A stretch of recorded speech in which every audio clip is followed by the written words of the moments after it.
des jeunes qui ont déclaré devant la presse que Goma entend seulement le président Félix Tshisekedi et le gouvernement congolais à Goma. Parmi ces jeunes, un a été tué par les militaires tutsi-rwandais ce 13 mars 2026. Ils ont tué ces garçons après avoir donné cette interview à la presse locale. Et ces jeunes s'est exprimé ainsi. Regardez pourquoi ces jeunes a été massacré, a été tué par les militaires tutsi-rwandais à Goma. Suivez.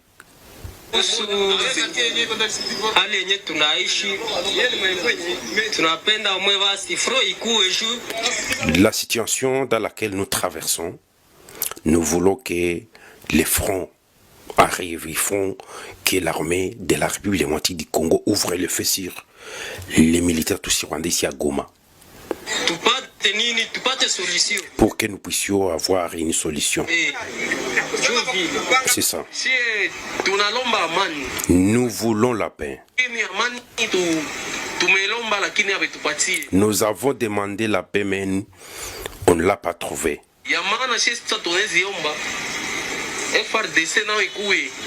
Alors, nous voulons que les FARDC, l'armée régulière, arrive ici.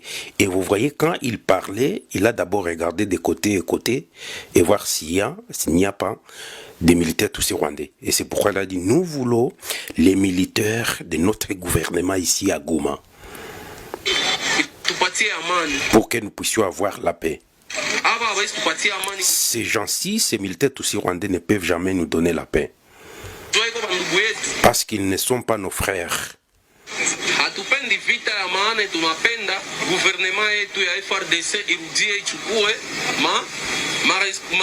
Nous ne voulons pas la guerre, ce que nous voulons notre gouvernement de retourner, d'arriver ici à Goma et avoir notre paix et continuer avec sa responsabilité. Ce garçon a été retrouvé mort, tué par les militaires tutsi-rwandais à Goma après avoir livré cette interview à la presse locale.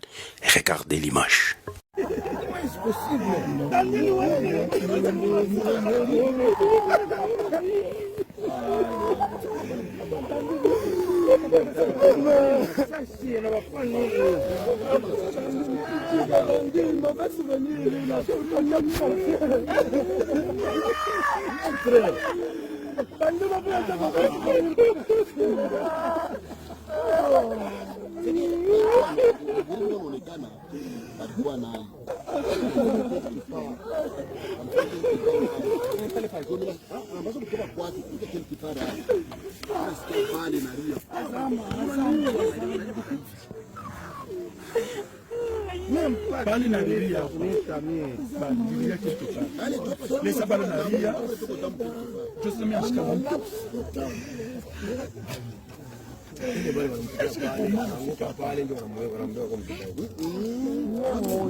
Les gens résistants qui se trouvent au sud Kivu affaiblissent l'armée rwandaise.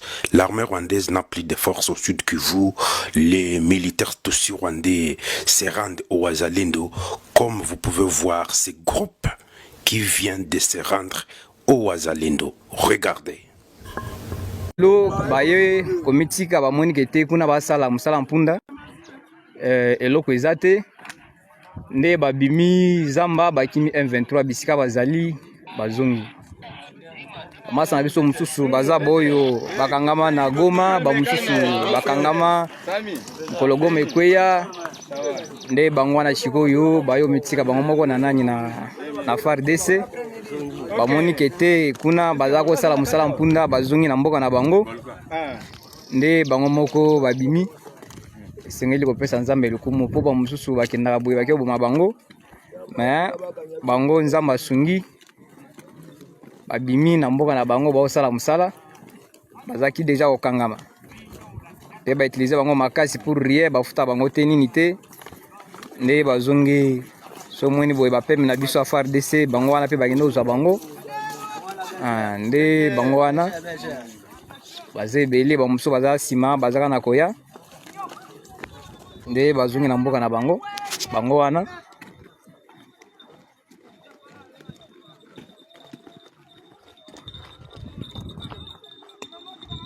baza ebele bango wana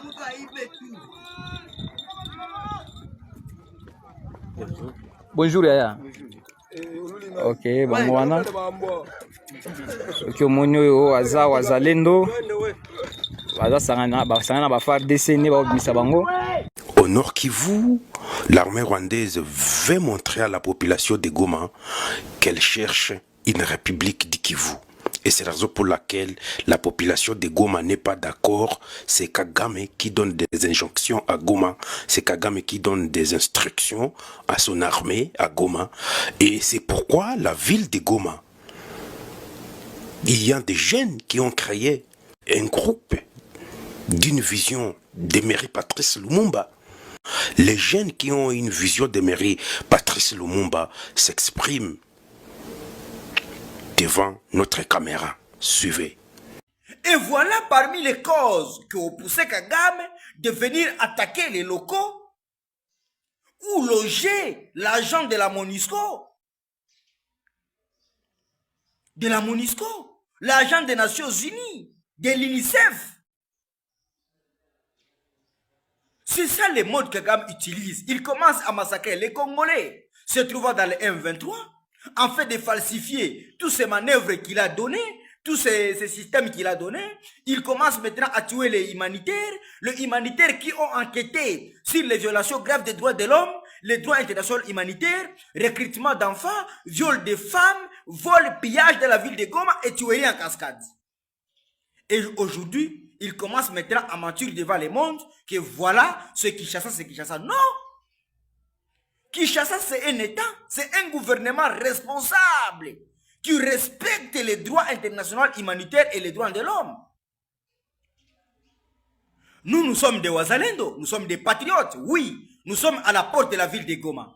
Et je vous dis que la ville de Goma sera récupérée de degrés et de force. Parce qu'il y a les fils et filles de la ville de Goma, il y a les fils et filles du Nord Kivu et du Sud Kivu qui ont décidé de ne pas laisser la place à Kagame. L'histoire de Kagame doit disparaître dans ce monde. Nous avons besoin de la paix. Mais il a tué Moutebousi. Mais il a protégé Laurent Kunda. C'est la même situation qu'il est en train de faire aujourd'hui. C'est pourquoi j'appelle à tous les Congolais se trouvant dans les groupes armés terroristes du M23 de quitter. De quitter. Les portes sont grandement ouvertes. De venir se rendre. On va les protéger.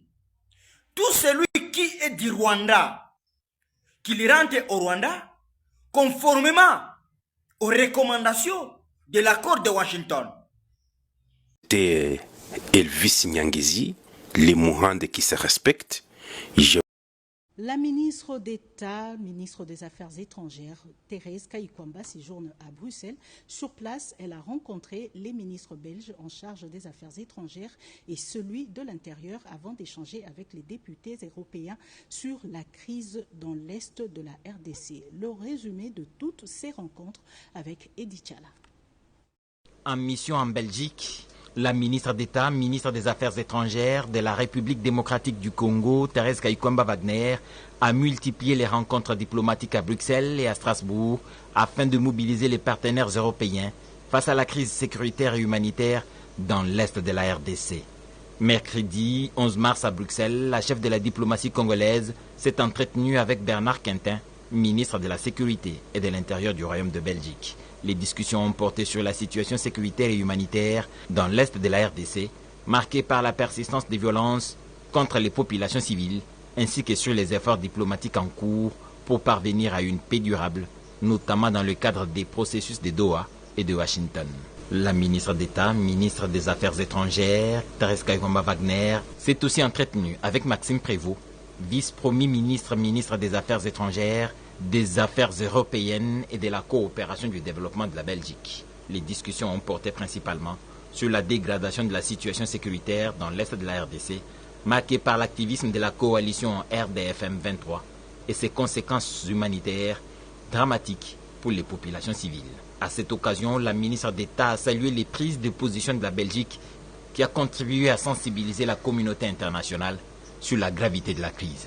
En ligne devant les députés du Parlement européen réunis en session plénière à Bruxelles, Thérèse Kayikwamba Wagner a présenté l'évolution de la situation sécuritaire et humanitaire dans l'est de la RDC, tout en exposant les efforts diplomatiques en cours pour favoriser une solution pacifique et durable à la crise. Elle a par ailleurs évoqué l'état de mise en œuvre des accords de partenariat entre la RDC et l'Union européenne, réaffirmant la volonté du gouvernement de la RDC de renforcer la coopération avec la Belgique et l'ensemble de ses partenaires européens. Face à l'insurrection, pendant que les attaques menées par les éléments de la coalition CRP-Zaïre sont également tenues en échec par les FARDC et entraînent leur dissimulation dans des camps des déplacés en Ituri, il s'est observé l'incubation du mouvement insurrectionnel en lien probable avec l'AFCM 23, assimilé au groupe armé Bakata Katanga dans le Haut-Katanga, marqué par la dernière incursion dans le quartier général du parc national du Pemba et la localité de Lusinga, un indice considérable. En dépit de l'intoxication de la coalition d'agression rwandaise visant sa soustraction aux accords de cessez-le-feu, nos forces armées restent déterminées à défendre l'intégrité territoriale dans le respect du droit international humanitaire. Nous sommes arrivés à la fin de cette édition. Merci à vous de nous avoir suivis jusqu'ici. Si vous avez apprécié ces contenus, n'oubliez pas de vous abonner à notre chaîne, d'activer la cloche de notification pour ne rien manquer de nos prochaines vidéos. Likez et partagez cette vidéo. On se retrouve très prochainement. À bientôt.